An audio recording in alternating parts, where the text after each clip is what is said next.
ನಮಸ್ತೆ ಸ್ನೇಹಿತರೆ, ಕನ್ನಡ ದೀಪ ಯೂಟ್ಯೂಬ್ ಚಾನಲ್ಗೆ ನಿಮಗೆಲ್ಲರಿಗೂ ಆತ್ಮೀಯವಾದಂಥ ಸ್ವಾಗತವನ್ನು ಕೋರುತ್ತಾ ಇವತ್ತಿನ ಸಂಚಿಕೆಯಲ್ಲಿ ಒಡಲಾಳ ಕಾದಂಬರಿಯ ಮುಂದುವರೆದ ಕಥಾಸರಣಿಯನ್ನು ನೋಡೋಣ. ಕತೆ ಎಲ್ಲಿವರೆಗೂ ಆಗಿದೆ ಅಂತಂದರೆ, ಸಾಕಮ್ಮನ ಆಸ್ತಿ ವಿಚಾರವಾಗಿ ಮನೆಯಲ್ಲಿ ಸಣ್ಣದಾಗಿ ಜಗಳ ಆಗಿದೆ. ಆ ಜಗಳ ಹಾಗೆ ಮುಂದುವರೆದು ಸಾಕವ್ವ ತನ್ನ ಎರಡನೇ ಮಗನ ಹೆಂಡತಿ ಚೆಲುವಮ್ಮನ ಮನೆ ಬಿಟ್ಟು ಹೋಗು ಅಂತ ಹೇಳಿಬಿಟ್ಟಿದ್ದಾಳೆ. ಆಕೆಯೂ ಕೂಡ ರೋಷಗಾರ್ತಿನೇ. ಸಾಕವ್ವನ ಬಿರು ಮಾತುಗಳನ್ನು ಸಹಿಸ್ಕೊಳ್ಳೋಕ್ಕಾಗದೆ ಮನೆ ಬಿಟ್ಟು ಹೋಗೋದಕ್ಕೆ ರೆಡಿಯಾಗಿದ್ಲು. ಆದರೆ ಹೊರಗಡೆ ಎಲ್ಲೋ ಹೋಗಿದ್ದಂತಹ ಸಾಕಮ್ಮನ ಹಿರಿ ಮಗ ಕಾಳಣ್ಣ ಮನೆಗೆ ಬರ್ತಾನೆ. ನಡೆದಿರೋಂಥ ಎಲ್ಲ ವಿಚಾರವನ್ನು ಹೆಂಡತಿಯಿಂದ ಕೇಳ್ಕೊತಾನೆ. ಚೆಲುವಮ್ಮನ ನೀನು ಒಳಗೆ ಹೋಗವ ಅಂತ ಅಂದ್ಬಿಟ್ಟು ಆ ಜಗಳವನ್ನು ಅಲ್ಲೇ ತಣ್ಣಗೆ ಮಾಡ್ತಾನೆ. ಇದೆಲ್ಲ ಆಗೋ ಅಷ್ಟೊತ್ತಿಗೆ ಒಂದು ಮಧ್ಯಾಹ್ನ ಆಗಿರುತ್ತೆ. ಶಿವು ಕೂಡ ಸ್ಕೂಲ್ಗೆ ಹೋಗಿದ್ದ ಅಲ್ವಾ, ಅವನು ವಾಪಸ್ ಬಂದು ನೋಡಿದಾಗ ಅವನ ಹಟ್ಟೀಲಿ ಎಲ್ಲರೂ ಮಲಗಿರ್ತಾರೆ. ಆದರೆ ಪುಟ್ಟಗೌರಿ ಮಾತ್ರ ಗೋಡೆ ಮೇಲೆ ಒಂದು ನವಿಲಿನ ಚಿತ್ರವನ್ನು ಬರೆಯೋದಕ್ಕೆ ರೆಡಿ ಮಾಡ್ಕೋತಾ ಇರ್ತಾಳೆ. ಈ ಸ್ಕೂಲಿಂದ ತಂದಿರೋಂಥ ಉಪ್ಪಿಟ್ಟನ್ನ 2 ಪಾಲು ಮಾಡಿ ತನ್ನ ಅಣ್ಣ ದುಪ್ಟಿ ಕಮಿಷನರ್ಗೆ 1 ಪಾಲು ಮತ್ತು ಅವನು ಕೂಡ 1 ಪಾಲು ತಿಂದು ಪುಟ್ಟಗೌರಿ ಬರೀತಿರೋಂಥ ನವಲನ್ನ ತಾನು ಸಿಲೇಟ್ನಾಗೆ ಮೂಡಿಸ್ಕೊತ ಅವನು ಕೂಡ ಅಲ್ಲೇ ಕುತ್ಕೊಂಡಿರ್ತಾನೆ. ಹೀಗೆ ಕತ್ಲು ಕೂಡ ಆಗ್ಬಿಡುತ್ತೆ. ನಾವು ಓದ್ಕೋಬೇಕು, ದೀಪ ಹತ್ಸವ ಅಂತ ಶಿವು ಹೇಳಿದಾಗ ಚೆಲುವಮ್ಮನ ಮನೆಗೆ ಹೋಗಿ ಗೌರಮ್ಮ ಸ್ವಲ್ಪ ಎಣ್ಣೆ ಕೇಳ್ತಾಳೆ. ಅಯ್ಯೋ, ಎಣ್ಣೆ ಎಲ್ಲಿದೆ ಅತ್ಗೆಮ್ಮ? ಶಿವು ಬಾಪು ನೀ ಇಲ್ಲೇ ಓದ್ಕ ಅಂತ ಅಂದ್ಬಿಟ್ಟು ಶಿವುನೇ ತನ್ನ ಮನೆಗೆ ಕರೀತಾಳೆ. ಕತೆ ಇಲ್ಲಿವರೆಗೂ ಆಗಿತ್ತು ಅಲ್ವಾ? ಇನ್ನು ಮುಂದಕ್ಕೆ ಏನಾಗುತ್ತೆ ನೋಡೋಣ. ಅಲ್ಲೊಂದು ಇಲ್ಲೊಂದು ಹೊಗೆಯಾಡಿದವರ ಮನೆಗಳ ಹಿಟ್ಟಿನ ಮಡಕೆ ಸದ್ದುಗಳು ಏಳ್ತಾ ಬೀಳ್ತಾ ಬಂದು ಸಾಕವ್ವನ ಕಿವಿಲಿ ನಿಂತು ಕರೆಯೋಲೆ ನೀಡಿದವು. ಸಾಕವ್ವ ಶಿವುನ ಕರೆದಳು. ಶಿವು ಬತ್ತಲೆ, ಬಾಪು ಒಸಿ ನಾನು ನುಂಜನ ನೋಡ್ಕೊಂಡು ಬರಾವು ಅಂದಳು. ಶಿವು ಅಂದು, ಹುಂಜ ಇದ್ದಿದ್ರೆ ಬಂದಿರೋದು, ಈಗ ಕತ್ಲಲ್ಲಿ ನಂಗೆ ಹೆದರ್ಕ ಹೋಗವವು. ಶಿವುನ ಈ ಮಾತಿಗೆ ಸಾಕವ್ವ ಕಾಲು ನೀಟಿ ಕುಂತವಳು. ಅದ್ಯಾಕ ನಾ ಇಲ್ವಾ ಅಂತ ಹೇಳ್ತಾಳೆ. ಇದಕ್ಕೆ ಶಿವು, ನೀ ಇದ್ರ ಯಮದವರು ಓಡೋಯ್ತಾರ. ಶಿವುಗೆ ಅದನ್ನು ತನ್ನ ಕಣ್ಣುಗಳಿಗೆ ತಂದುಕೊಳ್ಳಲು ಸಿಗಲಿಲ್ಲ. ಬೆಪ್ಪಗಣ್ಣು ಬಿಟ್ಟು ನೋಡಿತು. ಸಾಕವ್ವ ಮತ್ತೆ ಮಾತಾಡ್ತಾಳೆ. ಅವ್ರಿಗ ಆಲ್ದು ಮರದ ಗಾತ್ರ ಮಿಸ್ಸ, ದಾರಂದಗಲ ಹಲ್ಲು. ಇದಕ್ಕೆ ಶಿವು, ಅವೈ ಅವರು ನಿನ್ನ ಎಳ್ಕೊಂಡೋದ್ರ? ಐ ತಗ ನನ್ನ ಯಾಕೆ ಎಳ್ಕೊಂಡೋದಿರಿ ಮೂದೇವುಗಳ, ನಾನೇ ಬತ್ತೀನಿ ನಡೀರಿ ಅಂತೀನಿ. ಆಮೇಲ ಅವ್ರಿಗಿಂತ ಮೊದಲು ನಾನೀಯ ಯಮಧರ್ಮರಾಜನ ತಾವು ಕೊಯ್ತೀನಿ. ಸಾಕವ್ವನ ಬಾಯಿಂದ ಮಾತುಗಳು ಬರುತ್ತಿದ್ದಂತೆ ಅವಳ ಸುಕ್ಕಿಂದ ಮಾಡಿದ ಅಲ್ಲಾಡುವ ಚರ್ಮ, ಅವಳ ಮುಖದ ಹಲ್ಲಿಲ್ಲದ ಬಾಯಿ, ತಲೆಯ ನರಕೂದಲು ಮಾಯವಾದವು. ಸಾಕವ್ವನೊಳಗ ಪುಟ್ಟಗೌರಿ ಚಿಕ್ಕಿ ಮೂಡಿದಳು. ನೋಡಿ, ಶಿವು ಕಣ್ಣೊಳಗಡೆ ಸಾಕವ್ವ ಈಗ ಥೇಟ್ ಪುಟ್ಟಗೌರಿ ಥರನೇ ಕಾಣ್ತಿದ್ದಾಳೆ. ಅಂದರೆ ಇನ್ನೂ ಹರೆಯದ ಆಕೆ ಥರ ಕಾಣ್ತಾ ಇದ್ದಾಳೆ ಸಾಕವ್ವ. ಈಗ ಮತ್ತೆ ಶಿವು ಮಾತಾಡ್ತಾನೆ. ಆ ಯಮಧರ್ಮರಾಜ ಏನು ಮಾಡೀನು?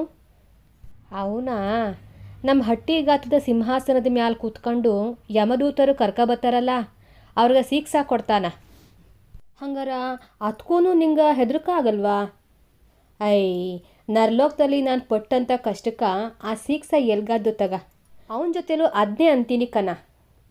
ನೋಡಿ, ಶಿವು ಕಣ್ಣಲ್ಲಿ ಇಷ್ಟೊತ್ತು ಸಾಕವ್ವ ಪುಟ್ಟಗೌರಿ ಚಿಕ್ಕಿಯಾಗಿದ್ಲು ಅಲ್ವಾ, ಆದರೆ ಈಗ ಬಿಡಿ ಸೀರೆ ಉಟ್ಟು ಹಾರಾಡುವ ಕೂದಲ ಗಾಳಿಗೆ ಬಿಟ್ಟು ಬಳುಕುವಂತಹ ದೇವ ಕನ್ನಿಕೆ ಥರ ಕಾಣ್ತಿದ್ದಾಳೆ ಸಾಕವ್ವ. ಶಿವು ಮಾತ್ರ ಬಿಟ್ಟ ಕಣ್ಣು ಬಿಟ್ಟಂತೆ ಇವಾಗ ಮತ್ತೆ ಸಾಕವ್ವನ ಹತ್ರ ಮಾತಾಡ್ತಾನೆ. ಅವನು ಅದಕ್ಕೇನಂದಾನು?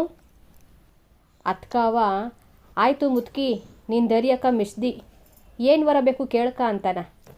ಬಿಳಿ ಸೀರೆಯುಟ್ಟು ಹಾರಾಡುವ ಕೂದಲ ಗಾಳಿಗೆ ಬಿಟ್ಟು ಬಳುಕೂತ ದೇವಕನ್ನಿಕೆಯು ತನ್ನ ಕಿರುಬೆರಳಲ್ಲಿ ಭೂಲೋಕನ ಆಡಿಸತೊಡಗಿದಳು.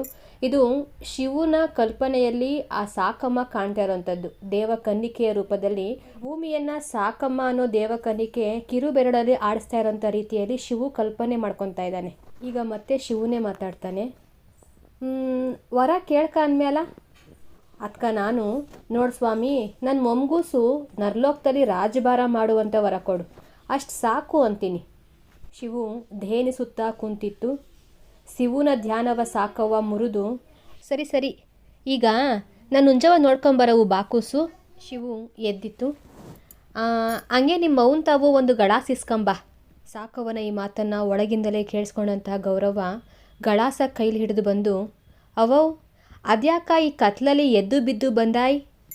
ಹೋದ್ದು ಹೋಯ್ತು ಅನ್ಕೊಂಡು ಸುಮ್ಕೆ ಇರು ಅಂದಳು. ಸಾಕವ್ವ ನೆಲಕ್ಕೆ ಕೈ ಕೊಟ್ಟು ಮೇಲೆ ಏಳುತ್ತಾ ಊರುಗೋಲು ಹಿಡಿದು, ನೀ ಸುಮ್ಮನೆ ಗಳಾಸ್ ಕೊಡು ಮತ್ತ. ಹೋದಂತೆ ಎಲ್ಗೋ. ಅದು ಹೋಗಲಿ, ಆಮೇಲೆ ತೋರಿಸ್ತೀನಿ. ಈ ನನ್ನ ಮನೆ ದೇವ್ರಿಗೆ ಮೆಣಸಿನ್ಕಾಯಿ ಹೊಗ ಕೊಟ್ಟು ನನ್ನ ಹಳ ಕೆರ್ದಲ್ಲಿ ಚರ್ಮಾರ ಬಾರಿಸ್ದೆ ಬಿಟ್ಟಾನ ಎಂದು ಗಳಾಸ ಹಿಡ್ಕೊಂಡು ನಿಂತಿದ್ದ ಶಿವು ಕೈಯ ಹಿಡ್ಕೊಂಡು ಸಾಕವ್ವ ಕೋಲು ಊರುತ್ತಾ ಗವ್ವೋ ಅನ್ನುತ್ತಿದ್ದ ಕತ್ತಲಿಗೆ ಬಿದ್ದರು. ಆ ಕತ್ತಲಲ್ಲಿ ಸಾಕವ್ವ ಊರಗೋಲ ಊರ್ಕೊಂಡು ಶಿವು ಕೈಯ ಹಿಡ್ಕೊಂಡು ಎದುರಾದ ಹಟ್ಟಿ ಮುಂದೆ ನಿಲ್ಲುತ್ತಿದ್ದಳು. ನಿಂತು ಉಸಿರ ಬಲವಾಗಿ ಎಳೆದು ನೋಡುತ್ತಿದ್ದಳು. ನೋಡಿ ಮುಂದಕ್ಕೆ ನಡೆಯೋದ ಮಾಡುತ್ತಿದ್ದಳು. ಹೀಗೆ 10 ಹಟ್ಟಿಗಳಾದವು, 20 ಹಟ್ಟಿಗಳಾದವು. ಏನಕ್ಕೆ ಈ ಥರ ಮಾಡ್ತಿದ್ದಾಳೆ ಸಾಕವ್ವ ಅಂತಂದರೆ, ತನ್ನ ಹುಂಜವನ್ನು ಯಾರಾದರೂ ಕುಯ್ಕೊಂಡು ಸಾಂಬಾರು ಮಾಡ್ಕೊಂಡು ತಿಂದ್ಬಿಟ್ರಾ ಅನ್ನೋ ಒಂದು ಸಂಶಯ. ಹಾಗಾಗಿ ಪ್ರತಿ ಹಟ್ಟಿ ಹತ್ರ ನಿಂತ್ಕೊತಾಳೆ, ಬಲವಾಗಿ ಉಸಿರನ್ನ ಎಳ್ಕೊತಾಳೆ, ಸ್ಮೆಲ್ನ ಗ್ರಹಿಸ್ತಾ ಇದ್ದಾಳೆ, ವಾಸನೆಯನ್ನು ಗ್ರಹಿಸ್ತಾ ಇದ್ದಾಳೆ. ಇದೇ ಥರ 10-20 ಹಟ್ಟಿಗಳಾಗೋಗ್ತವೆ. ಯಾರೋ ಅಂದರೆ ಸಾಕವ್ವ ನಾನು ಕಪ್ಪ ಅನ್ನೋಳು.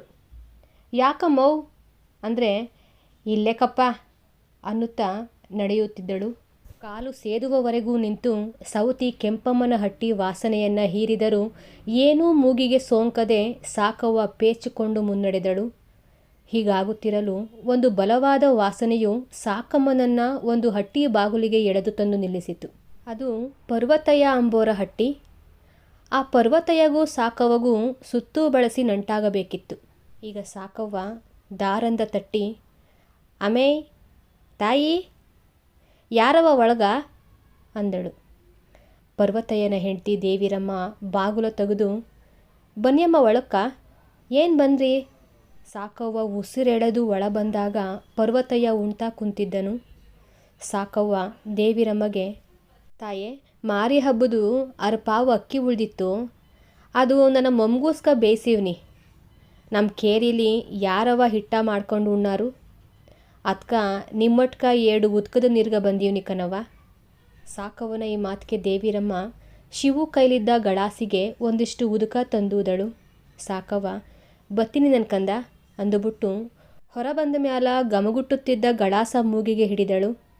ಆಮ್ಯಾಲ ಉದುಕದಲ್ಲಿದ್ದಂತಹ ತುಂಡು ತೆಗೆದು ಶಿವುಗೆ ಕೊಟ್ಟು, ತಿಂದು ಬಾಡ ಏನ ನೋಡು ಕೂಸು ಅಂದಳು. ಶಿವು ಅದನ್ನೊಣೆದು, ಬಾಡಲ್ಲ ಕಮೈ ಅಣಬಾ ಅಂತು. ಸಾಕವ್ವ ಎಲಲಾ ಅಂದುಕೊಂಡು ಇನ್ನುಳಿದ ಹಟ್ಟಿಗಳ ವಾಸನೆಯ ಜಪ್ತಿ ಮುಂದುವರಿಸಿ ಸುಸ್ತಾಗಿ ಕೊನೆಗೆ ಹಟ್ಟಿ ಮುಟ್ಟಿದಳು. ಅಲ್ಲಿ ಹಟ್ಟಿ ಸೂರಡಿಯಲ್ಲಿ ಚೆಲುವಮ್ಮ ಮತ್ತು ನೆರೆಮನೆ ಕಾಳಕ್ಕ ನಿಂತಿದ್ದರು. ಸಾಕಮ್ಮ ಶಿವು ಒಳ ಹೋಗಲು ಆಮ್ಯಾಲ ಕಾಳಕ್ಕ, ಅತ್ತಿಗೆಮ್ಮೋರ ಒಂದು ಬದುಕ ಕೇಳ್ತೀನಿ, ಇಲ್ಲ ಅನ್ಬ್ಯಾಡಿ.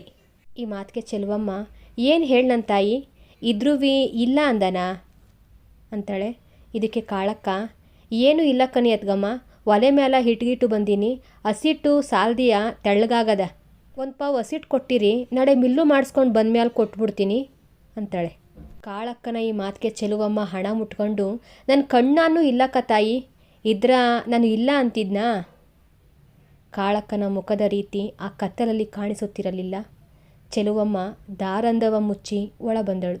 ಸಾಕವ್ವ ಮಾಮೂಲಿ ಜಾಗದಲ್ಲಿ ಕುಂತಿದ್ದು, ಕೊನ್ಗೂ ಸಿಗ್ಲಿಲ್ವಲ್ಲಪ್ಪ ಶಿವನೇ, ಅದ ಸಾಕಾಕ ನಾ ಏಟು ಕಷ್ಟಪಟ್ಟಿವ್ನಿ ದೇವ್ರೇ, ಅಯ್ಯೋ ನನ್ನ ಮನೆ ದೇವ್ರೇ, ಹಾಳು ಮುರುಮಗ್ನೆ, ನೀನು ಕಣ್ಣು ಬಿಟ್ಕೊಂಡು ಕೂತಿದ್ದೀಯೋ ಇಲ್ಲ ಕಣ್ಣು ಮುಚ್ಕೊಂಡು ಕೂತಿದ್ದೀಯೋ ಎಂದು ಪೇಚಿಕೊಳ್ಳುತ್ತಿದ್ದಳು. ಗಳಾಸಲಿದ್ದ ಉದುಕವನ್ನು ರೋಗಿಷ್ಠ ಹೈದನ ನಾಲುಗ ರುಚಿ ಪಟ್ಟುಕೊಂಡು ನೆಕ್ಕುತ್ತಿತ್ತು. ಆ ರೋಗಿಷ್ಠ ಹೈದನ ನಾಲುಗ ರುಚಿ ಪಟ್ಟುಕೊಂಡು ನೆಕ್ಕುತ್ತಿರುವಾಗೆ ಹೊರಗಿನ ಕತ್ತಲಿಂದ ಕಾಳಣ್ಣ ಒಳಗಿನ ಕತ್ತಲಿಗೆ ಬಂದನು. ಹಟ್ಟಿ ಗವುಗುಡುತ್ತಿತ್ತು. ಕಾಳಣ್ಣ ಬೆನ್ನ ಮೇಲಿದ್ದ ಗೋಣಿ ಚೀಲದ ಹೊರೇನ ಹಜಾರದ ಒಲೆ ಮುಂದ ಇಳುಕಿ ಕುಗ್ಗಿದ ದನಿಯಲ್ಲಿ ಹೆಂಡ್ತಿನ ಕರೆದನು. ಮೂಟೆ ಹೊತ್ತ ಭಾರಕ್ಕೆ ಸಣ್ಣಗೆ ಬೆವುತೂ ಇದ್ದನು. ಕಿರುಮನೆಯ ದೀಪದ ಬೆಳಕು ಇಳುಕಿ ನೋಡಿ ಒಳಕ್ಕೋತು. ಬಂದು ನಿಂತ ಹೆಂಡ್ತಿಗೆ ಕಾಳಣ್ಣ ಒಲ ಮುಂದೆ ತರ್ಕತ್ಸಿ ಒಂದಿಷ್ಟು ಬೆಳಕು ಮಾಡಮ್ಮಿ ಅಂದನು. ಅವಳು ಜೋಳದ ತರುಗನ್ನು ಕಿರುಮನೆಯಲ್ಲಿ ಜೀವ ಇಟ್ಟುಕೊಂಡು ಉರಿಯುತ್ತಿದ್ದ ಸೊಳ್ಳಿಂದ ಉರಿ ಮಾಡಿಕೊಂಡು ತಂದು ಆ ಉರಿಗೆ ಕಸ ಕಡ್ಡಿ ತರುಗು ತುಂಬಲು ಅಲ್ಲಿ ಹೊಗೆಯೊಡನೆ ಬೆಳಕೆದ್ದಿತು. ಆ ಬೆಳಕಿಂದ ಹಟ್ಟಿ ಹಟ್ಟಿ ಒಳಗಲ ಜನ ಒಂದೇ ಸಲಕ್ಕೆ ಕಾಣುವಂತಾಯಿತು. ಕಾಳಣ್ಣ ಚೀಲದ ಅರ್ಧದಷ್ಟನ್ನು ಎದ್ದಿದ್ದ ಬೆಂಕಿ ಉರಿ ಹತ್ತಿರದಲ್ಲಿ ನೆಲಕ್ಕೆ ಸುರಿಯಲು ಕಡಲೆಕಾಯಿ ಚೆಲ್ಲಿಕೊಂಡು ಒಂದು ಗುಡ್ಡೆ ಆಯಿತು. ಅಲ್ಲೇ ಪಕ್ಕದಲ್ಲಿ ಸಾಕವ್ವ ಗೋಡೆಗೊರಗಿ ಕಾಲು ನೀಟಿ ಕೂತು ತಲೆ ಸುತ್ತಲೂ ಜೊಯ್ಯೋ ಎನ್ನುತ್ತಿದ್ದ ಸೊಳ್ಳೆಗಳೊಡನೆ ಹೋರಾಡುತ್ತಿದ್ದಳು. ಹೀಗೆ ಕುಂತ ಅವ್ವನ ಮುಖಕ್ಕೆ ಇಲ್ಲೆದ್ದ ಬೆಳಕೋಗಿ ಬೀಳುತ್ತಿತ್ತು. ಆ ಬೀಳುತ್ತಿದ್ದ ಬೆಳಕನ್ನು ಆ ಮುಖ ಹೀರುತ್ತಾ ಸಾಕವ್ವ ಉರಿಯುತ್ತಾ ಕುಂತಂತೆ ಕಾಣುತ್ತಿತ್ತು. ಕಾಳಣ್ಣ ಬಾಯಿಗೆರಡು ಕಾಲಿಟ್ಟು, ಅವವ್ ಬಾ ಅಲ್ಯಾಕೆ ಕುಂತಿದ್ದಿ ಅಂತಲೇ ಸಾಕವ್ವ ಬಾಪು ಸಿವು ಎಂದು ಕೈಯಿಗೆ ಕರೆದಳು. ಇಳಿಯದೇರುತ್ತಿದ್ದ ಬೆಂಕಿ ಮುಂದಕ್ಕೆ ಬಂದು ಸಾಕವ್ವ ಸಿವು ಕೂತರು. ಆ ಬೆಂಕಿ ಉರಿ ಭೂಮತಾಯ ನಾಲುಗೆಯಂತೆ ಹೊಗೆ ಕಕ್ಕುತ್ತಾ ಸೊಳ್ಳೆ ಕ್ರಿಮಿ ಕೀಟಾದಿಗಳ ಉಸಿರು ಕಟ್ಟಿಸುತ್ತಾ ಅಲ್ಲಿಂದೆದ್ದು ಹಟ್ಟಿಯ ನಾಕಾ ಮೂಲಕೂ ಚಾಚುತ್ತಿತ್ತು. ಕಾಳಣ್ಣನ ಹೆಂಡತಿ ತರಲೆ ಪುರಳೆಗಳನ್ನು ಊರಿಗೆ ತಳ್ಳುತ್ತಾ ನಡುಮನೆಗೆ ಬಂದ್ರವ್ವ ಅದೇನು ಮಾಡಿರಿ ಅಂದಳು. ಅಲ್ಲಿಂದ ಗೌರವ್ವ ಪುಟ್ಗೌರಿರು ಬಂದರು. ಪುಟ್ಗೌರಿ ಮುಖಕ್ಕೆ ಆ ಬೆಂಕಿ ಬಿದ್ದು ಅವಳ ಮುಖದಿಂದಲೇ ಬೆಳಕು ಅನ್ನೋದು ಹುಟ್ಟಿ ಉಳಿದ ಕಡೆಗೆ ಹೊಂಟಂತಿತ್ತು. ಅವರೆಲ್ಲರೂ ಕಡಲೆಕಾಯಿ ಗುಡ್ಡೆಗೆ ಕೈ ಹಾಕುತ್ತಾ ಸಿಪ್ಪೆನ ಬೆಂಕಿಗೆ ಎಸೆಯುತ್ತಿದ್ದರು. ಗಂಡನ ಕಣ್ಸನ್ನೇ ತಿವಿಯಲು ಕಾಳಣ್ಣನ ಹೆಂಡತಿ ಬೆಂಕಿ ಉರುಬುತ್ತಿದ್ದವಳು ಅಲ್ಲಿಂದ ಮುಖ ತೆಗೆದು ಚೆಲುವಮ್ಮಗೆ ತಾಯಿ ಬಾ ನೀನುವಿ ಅಂದಳು. ಚೆಲುವಮ್ಮ ಐಕ ಮನಿಕಂಡವಕನ ಬುಡಿ ಅಕ್ಕಯ್ಯ. ಈ ಮಾತಿಗೆ ಕಾಳಣ್ಣನ ಹೆಂಡತಿ ಅದೊಳ್ಳೆ ಸರಿಕನ ಐಕ್ಲ ಏಳ್ಸ್ಕಂಡು ಬವ್ವ ಅಂದು ತಾನೇ ಎದ್ದು ಕಿರಿಮನೆಗೆ ಬಂದು ಚೆಲುವಮ್ಮನ 2ನೇ ಹೈದನ ಎಬ್ಬಿಸಿ ಅದರ ಕೈ ಹಿಡಿದುಕೊಂಡು ಬಂದಳು. ಚೆಲುವಮ್ಮ ಮಲಗಿದ್ದ ಕೂಸಿಗೆ ದುಪ್ಪಟಿ ಸರಿ ಮಾಡಿ 1-2 ಪಿಸುಗುಟ್ಟಿ ಎಬ್ಬಿಸಿ ಕಣ್ಣು ಜುತ್ತಿದ್ದ ಅವುಗಳ ಒಂದೊಂದು ಕೈಯ ಹಿಡಿದುಕೊಂಡು ಬಂದು ಕಾಳಣ್ಣನ ಹೆಂಡತಿ ಪಕ್ಕ ಕೂರಿಸಿದಳು. ಚೆಲುವಮ್ಮ ಕೂತವಳು ಮತ್ತೆದ್ದು ಕಿರುಮನೆಯಲ್ಲಿ ಉರಿಯುತ್ತಿದ್ದ ಸೊಳ್ಳು ತಂದು ಪೆಟ್ಟಿಗೆ ಮೇಲಿಟ್ಟಳು. ಗೌರಮ್ಮ ಅದ್ಯಾಕ ತೆಗೀರಿ ಅಂತಲೇ ಚೆಲುವಮ್ಮ ಇರ್ಲು ಬುಡಿ ಎಂದು ಕೈ ಬಾಯಾಡಿಸಲು ಕೂಡಿದಳು. ಆ ಬೆಂಕಿ ಹೊಗೆಯಾಗ್ತಾ ನೆರಳಾಗ್ತಾ ಬೆಳಕಾಗ್ತಾ ಸುತ್ತ ಕುಂತವರ ಮ್ಯಾಲ ಚೆಲ್ಲಾಡುತ್ತಿತ್ತು. ಪೆಟ್ಟಿ ಮೇಲಿಟ್ಟಿದ್ದ ಸೊಳ್ಳು ತನ್ನ ಬೆಳಕನ್ನು ಅವರ ಬೆನ್ನಿಗೆ ತನ್ನ ಶಕ್ತಾನುಸಾರ ಮುಟ್ಟಿಸುತ್ತಿತ್ತು. ಆಗ ಒಳಬಂದ ಸಣ್ಣಯ್ಯ ಚಿಲುಕ ಹಾಕಿ ಕಡಲಕಾಯ ಎಡೆದು ಕಾಳು ಮಾಡುತ್ತಿದ್ದ ತನ್ನ ದೊಡ್ಡ ಹೈದನ ಪಕ್ಕದಲ್ಲಿ ಕೂತು ಬೆಂಕಿಗೆ ಕೈಯ ಹಿಡಿದು ಏನಪ್ಪ ಸಳಿಸಿವಾ ಅಂದನು. ಆಗಾಗಲೇ ಎಲ್ಲರ ಕೈಯಾನುಕೂಲಕ್ಕಾಗಿ ಕಡಲೆಕಾಯಿದು 2 ಗುಡ್ಡೆಯಾಗಿದ್ದು ಅಲ್ಲಿಂದ ರೇಷ್ಮೆ ಹುಳುಗಳ ತಟ್ಟೆಗೆ ಸೊಪ್ಪಾಕಿದಂಥ ಸದ್ದು ಹುಟ್ಟುತ್ತಿತ್ತು. ಅಲ್ಲಿ ಅಕಸ್ಮಾತು ಸದ್ದು ನಿಂತಲ್ಲಿ ಹೊರಗಿನ ಕಪ್ಪೆಗಳ ವಟವಟ ಕಿವಿ ಮುಟ್ಟುತ್ತಿತ್ತು. ಹೊರಗೊಂದು ನಾಯಿ ಬೊಗಳದ್ದೇ ಬೊಗಳುತ್ತಿತ್ತು. ಆ ಎಲ್ಲವನ್ನು ಮಾರಿಗುಡಿ ಹಾರ್ಮನಿ ದನಿ ತನ್ನ ಒಡಲಿಗೆ ಹಾಕಿಕೊಳ್ಳುತ್ತಿತ್ತು. ಸಣ್ಣಯ್ಯ ಮಳಗಿಡ ಬಂದದೇನಾ? ಇದಕ್ಕೆ ಕಾಳಣ್ಣ ಯಾವೂರಿಂದಯ್ಯ ಮಳ ಬರೋದು? ಮಳ ಬಂದದಂತ ಮಳ. ಮಕ್ಕಳ ಈ ಮಾತಿಗೆ ಸಾಕವ್ವ ಮಾತಾಡ್ತಾಳೆ. ಈ ಸುಡುಗಾಡು ಊರ್ಗ ಮಳೆ ಬೇರೆ ಕೇಡುತ್ತಕ್ಕ. ಈ ಮಾತಿಗೆ ಕಾಳಣ್ಣ ಅಯ್ಯ ನಾನು ಈ ಸುಮಾರು ಊರ ಸುತ್ತದೋನು. ಆ ಎತ್ತಪ್ಪನವರು ಕಟ್ಸಿರೋಂಥ ದನದ ಹಟ್ಟಿ ನೋಡಿದ್ರ ಕಣ್ಣು ಕಳ್ಕೊತವಲ್ಲಯ್ಯ. ಈ ಮಾತಿಗೆ ಸಣ್ಣಯ್ಯ ನಾ ನೋಡಿಲ್ವಣ್ಣ ಅದ ನಡೀತಾ ಇದ್ರೂವಿ ಮುಗಿದು ಬಡ್ಡಿ ಮಗುಂದು. ಮತ್ತೆ ಕಾಳಣ್ಣ ಮಾತಾಡ್ತಾನೆ. ನಮ್ಮವ್ವ ಏನಾರ ಅಂಥದ್ದೇನಾದರೂ ಕಟ್ಸಿದ್ರ ಇನ್ನು ಹೆಂಗಾಡ್ತಿದ್ಲೋ. ಕಾಳಣ್ಣನ ಈ ಮಾತು ಕೇಳಿ ನಗೆ ಎದ್ದುದು ಸುಮಾರು ಹೊತ್ತು ಅಲ್ಲಿ ಖುಷಿಯಿಂದ ಇತ್ತು. ಸಿವು ಕಡಲೆಕಾಯ ಬೆಂಕಿಗೆಸೆದು ಸುಟ್ಟುಗಂಡು ತಿಂತಿದ್ದನು. ಮಗನ ಮಾತಿಗೆ ಸಾಕವ್ವ ನೀವಿದ್ದೀರಲ್ಲಪ್ಪ ಪುಲಿಯಾಂಗ 3 ಜನ ಗಂಡ್ಮಕ್ಕ ಕಟ್ಸಿ ಅಂದಳು. ದಾರಂದ ಕುಟ್ಟಿದ್ದ ಸದ್ದು ಬಂದು ಇವರ ಮಾತು ಅಲ್ಲಿಗೆ ನಿಂತು ಅದ್ಗಮ್ಮರ ಅನ್ನೋ ದನಿ ಹೊರಗಿಂದ ಬಂದಿತ್ತು. ಕಾಳಣ್ಣನ ಹೆಂಡತಿ ದಾರಂದ ತೆಗೆದು ಯಾರ ಅಂತಲೇ ಕಾಳಕ್ಕನ ದನಿಯು ನಾನು ಅಂತು. ಕಾಳಕ್ಕ ಆ ಕತ್ತಲಲ್ಲಿ ಕಾಣಿಸುತ್ತಿರಲಿಲ್ಲ. ಅವಳ ದನಿಯು ಅತ್ಗಮ್ಮೋರ ನನ್ನ ಗಂಡು ಅಸ್ಕೊಂಡು ಅಳ್ತಾ ಮಲ್ಗದೆ 3 ದಿನದಿಂದಲೂ ಕಳ ಕಂಬಳಕ್ಕ ಕರೆಯೋರು ಯಾರೂ ದಿಕ್ಕಿಲ್ಲ, ಏನಾರು ಇದ್ರೆ ಒಂದಿಷ್ಟು ಕೊಡಿ ಎಂದಳು. ಅಲ್ಲಿಂದ ಕಾಳಣ್ಣನ ಹೆಂಡತಿ ಬಂದು ಕರಗುತ್ತಿದ್ದ ಕಡಲೆಕಾಯ ಗುಡ್ಡದಿಂದ ಸೆರಗ 4 ಬೊಗಸ ಕಡಲೆಕಾಯಿ ಹಾಕ್ಕೊಂಡು ಎದ್ದಳು. ಸಾಕವ್ವ ಕೈ ಸನ್ನೆ ಮಾಡಿ ಸೊಸ ಕರೆದು ಅವಳ ಮಳ್ಳಿಂದ 1 ಬೊಗಸ ತೆಗೆದು ಗುಡ್ಡಕ್ಕಾಕಿದಳು. ಆಮ್ಯಾಲ ಕಾಳಣ್ಣನ ಹೆಂಡತಿ ಬಿರಬಿರನೆ ಹೊರ ನಡೆದು ಬರೀ ಸೆರಗಲ್ಲಿ ಒಳಬಂದಳು. ಅಲ್ಲಿದ್ದವರು ಬಾಯಾಡಿಸುತ್ತಾ ಯಾವುದನ್ನು ಗಮನಿಸದೇ ಇದ್ದರು. ಕಡಲೆ ಬೀಜ ಹೊಟ್ಟೆಗೆ ಸಿಪ್ಪೆ ಬೆಂಕಿಗೆ ಬೀಳ್ತಾ ಇದ್ವು. ಆ ರೀತಿಯಾಗಿ ಇದ್ದಾಗ ಕಾಳಣ್ಣ ಆ ಎತ್ತಪ್ಪನವ್ರ ದನದ ಹಟ್ಟಿ ಇರಲಿ, ಅಲ್ಲಿರೋ ದನ ಎಮ್ಮೆ ಏನಯ್ಯ ಅದು? ಇದಕ್ಕೆ ಸಣ್ಣಯ್ಯ ಒಂದೊಂದುವಿ ಆನ ಥರ ಹಟ್ಟಿದಪ್ಪ ಅವ. ಈ ಮಾತಿಗೆ ಸಾಕವ್ವ ಅಂತ ಒಂದು ಎಮ್ಮಿ ಸತ್ರಿಗಪ್ಪ ನಮ್ಮ ಕೇರಿ ದರಿದ್ರನಾರು ಒಂದಿನ ಹಿಂಗ್ತದ. ಈ ಮಾತಿಗೆ ಗೌರಮ್ಮ, ಅವೈ ಸುಮ್ಕಿರುವಸಿಯ, ನೀನು 3 ಕಾಸನ್ನ ಕೇಳೋದಕ್ಕೆ ಅಷ್ಟು ಪಾಡ್ಪಟ್ಟೆ, ಇನ್ನು ಅವ್ರಿಗೆ ಎಮ್ಮೋದ್ರ ಇನ್ನು ಹೆಂಗಾದ್ದು. ಕಾಳಣ್ಣನ ಹೆಂಡತಿ, ಸರಿಯಾಗಿ ಅದ್ದಿಕ್ಕ ಅತ್ಕಮ್ಮ.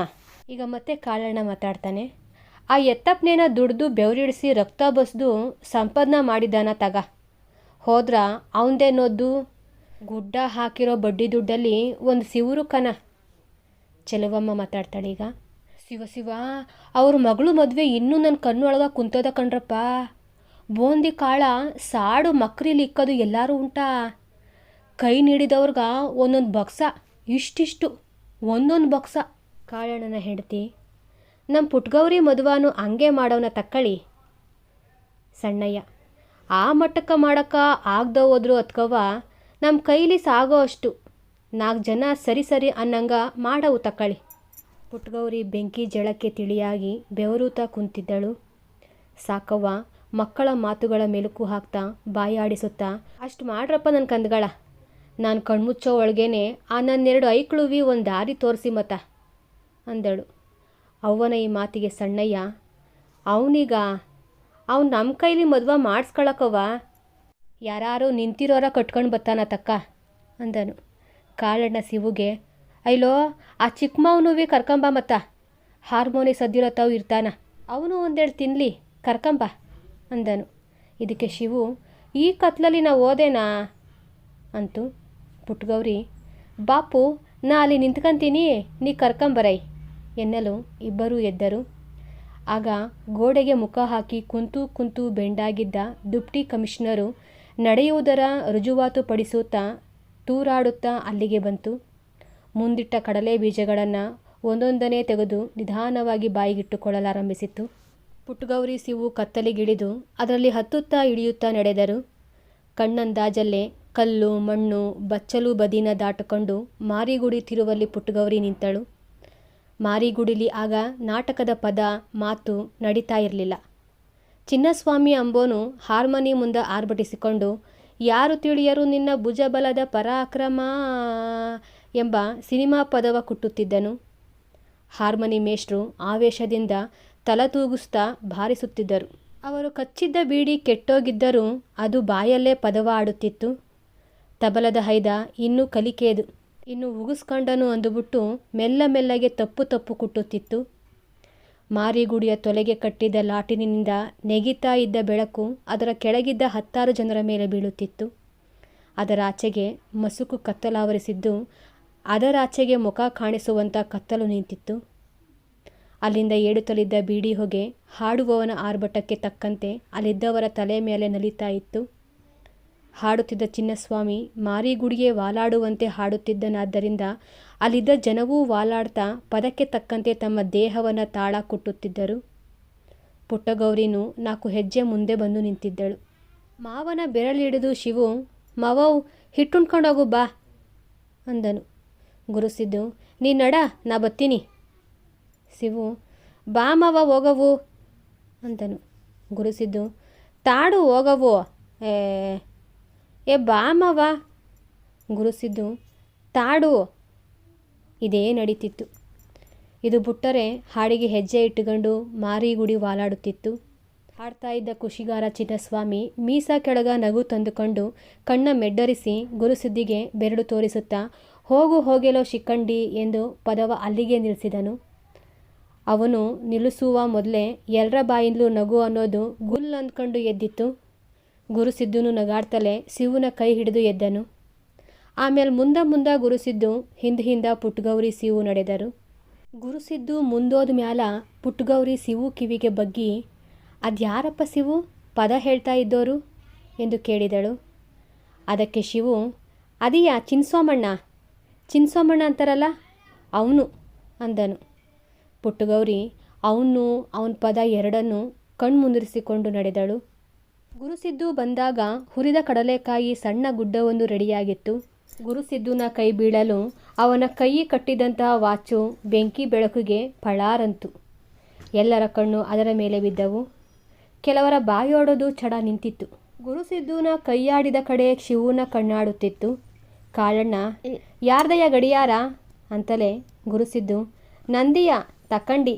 ಇದಕ್ಕೆ ಸಣ್ಣಯ್ಯ ಓ ತಕ್ಕಂತಾನ ಇವ ಜೂಜಾಡ್ತಾ ಸಾಲ ಏರ್ಕೊಂಡು ಇವನ್ ಸೈಕಲ್ಲೇ ವಜವಾಗಿತ್ತಲ್ವಾ, ಆ ಥರ ಇವನಿಗೂ ಯಾರ್ದೋ ವಜವಾಗಿರಬೇಕು ಅಂದನು. ಈ ಮಾತಿಗೆ ಗುರುಸಿದ್ದು ಕಡಲೆಕಾಯ ಬಾಯಿಗಿಡುತ್ತಾ ಸುಮ್ಕಿರಣ್ಣವ್ ಅಂದು ಆಮ್ಯಾಲ ಮಾತಿನ ದಾರಿ ತಿರುಗಿಸಿದನು. ಅಣ್ಣವ್ ನೆನೆ ಏನಾತ್ ಗೊತ್ತಾ, ನೆನ್ನ ತಗಡೂರ್ಗ ಹೋಗಿದ್ವಿ, ಅಲ್ಲಿ ನಮ್ಮವರು ಶಿವಬಸಪ್ಪನ ಹೋಟ್ಲಿಗೆ ನುಗ್ಗುದು ಅಂದ್ರ ಶಿವ ಆ ಪಾಟಿ ಜನ. ನಾವೇನ ಕಾಸ ಕೊಟ್ಟವೋ ಇಲ್ಲ ಕಲ್ಕೊಟ್ಟವ, ನಮಗೂ ಕಾಫಿ ತಿಂಡಿ ಕೊಡಿ ಅನ್ನೋರು. ಶಿವಬಸಪ್ಪ ಅನ್ನೋವ ಬೆವ್ತೋದ. ಆಮ್ಯಾಲ ಪೊಲೀಸಪ್ಪನವರು ಇಳಿದ್ರು, ನಾವು ಕೊಡಿಸ್ತೀವಿ ಸುಮ್ನಿರಿ ಅನ್ನೋರು. ಜನ ಅನ್ನೋದು ಪೋಜು ನೋಡೋ ಥರ ನಿಂತಿರೋದು. ತಕ್ಕಳಪ್ಪ ನಾನು ಯಾಕೆ ಸುಮ್ಕಿರೋದು ಅಂದ್ಬಿಟ್ಟು ನಾನು ಕಾಸ ಬಿಸಾಕಿ ದೋಸಟಿ ಕೊಡ್ರಿ ಅಂದ. ಆದರೆ ಆ ಶಿವಬಸಪ್ಪ ಹೋಟೆಲ್ ಮಾಲೀಕ ಅವನು ನನ್ನೇ ದುರ್ಗುಟ್ಕೊಂಡು ನೋಡ್ತಾ ತಂದು ಕೊಡೋನು ಅಂತ ಎಲ್ಲರನ್ನ ನೋಡಿದನು. ಎಲ್ಲರೂ ಗುರುಸಿದ್ದು ಮಾತಿಗೆ ಕಿವಿಗೊಟ್ಟು ಕಣ್ಣಲ್ಲಿ ಮೂಡಿಸ್ಕೊಳ್ತಾ ಬಾಯಾಡಿಸುತ್ತಿದ್ದರು. ಗುರುಸಿದ್ದು ವಾಚ ನೋಡ್ಕೊಂಡು ತಾಳಪ್ಪವ್ ನನ್ನ ಪಾರ್ಟು ಬರೋ ಟೈಮ್ ಐತೇನಾ ಎಂದು ಮೇಲೆದ್ದನು. ಗುರುಸಿದ್ದುನ ಈ ಮಾತ್ಗ ಸಣ್ಣಯ್ಯ ತಾಳುಡ ಬೆಲ್ಲುದರ ಟೀ ಕಾಯ್ಸವನು ಅಂದನು.